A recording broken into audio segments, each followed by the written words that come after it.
Hey guys, welcome back to our channel. In this tech tutorial video, we are going to reveal to you how you can create and apply filters to your documents, lists, tables, and spreadsheets on Google Sheets.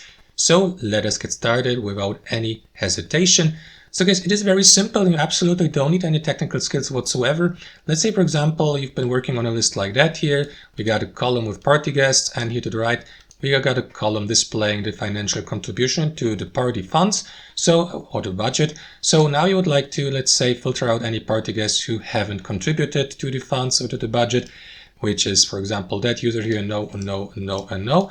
How can you do that, guys? It is very simple. Simply left click or select the heading of the given column you would like to apply the filter for.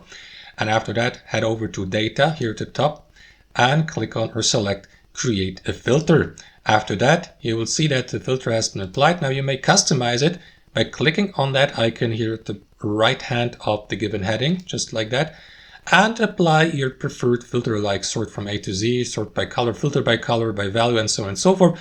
Now in this case here, I would like to filter out each party guest, as previously mentioned, who hasn't contributed to the financial to the party budget. So simply unselect the other options, which in this case here be yes and blanks, and simply leave it at no. And after that, confirm by clicking OK here. And that is going to filter out the aforementioned answers or values here for your table. And that's how you create filters and apply them to your tables and spreadsheets on Google Sheets. I hope you enjoyed this video, guys, got some real value from it, and we'll see you next time on our channel.